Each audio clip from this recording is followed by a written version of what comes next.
everyone! Welcome back to Melek'le Yemek channel. Today I'm bringing you a fun and unique cookie recipe, zebra cookies. These look amazing and they're super easy to make. So let's get started.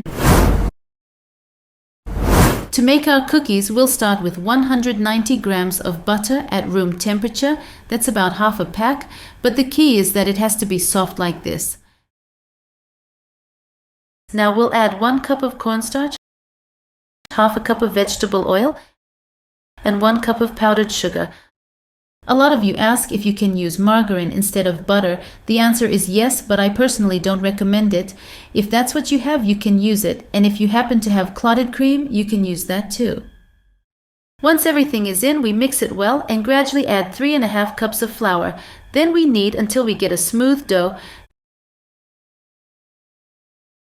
Now we divide the dough into 2 equal parts. If you have a scale, you can weigh them for accuracy, but if not, just eyeball it. 1/2 stays plain and the other half will be chocolate. We're adding 2 heaping tablespoons of cocoa powder and kneading it in. No need to add water or milk, just mix until combined.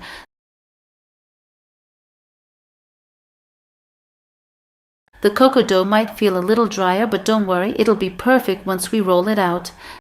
Now I'm going to start rolling out the dough. I place it between 2 sheets of parchment paper and roll it out with a rolling pin, thin but not too thin.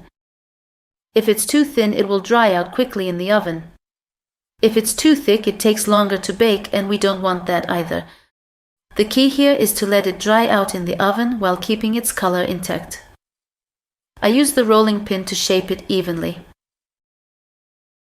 And since we're using parchment paper, as you can see, there's no sticking at all. Now we cut out circles using a glass, cookie cutter, or even the lid of a teapot, whatever you have on hand. The goal is to get even size rounds. If your dough is too soft and sticking, just put it in the fridge for 5 to 10 minutes to firm up before cutting. Now I'm doing the same for the cocoa dough. I place it between 2 sheets of parchment paper without cutting them, so the dough doesn't spread too much. Then I roll it out just like before and cut out circles using the same glass. Both the plain and cocoa pieces are now ready. Now for the fun part, take a plain cookie and stack a chocolate one on top, then another plain, another chocolate. Keep stacking until they're all used up. Once it's stacked, wrap it tightly in plastic wrap and place it in the freezer for about 30 minutes. If your freezer is slower, you might need an hour. The goal is for it to firm up enough to slice cleanly. After about 30 minutes, it should be firm enough to cut. Now, as you can see, it has set beautifully.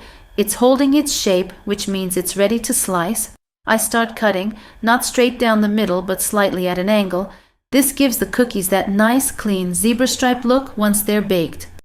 Once all the pieces are cut, I carefully place them onto a parchment-lined baking tray, making sure they have a little space between them so they bake evenly.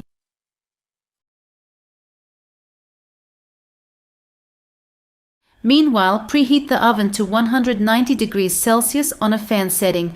We'll bake them for just 13 minutes. These cookies aren't supposed to brown, so don't overbake them. If your oven runs hot, lower it to 170 degrees Celsius. The goal is to dry them out while keeping their color.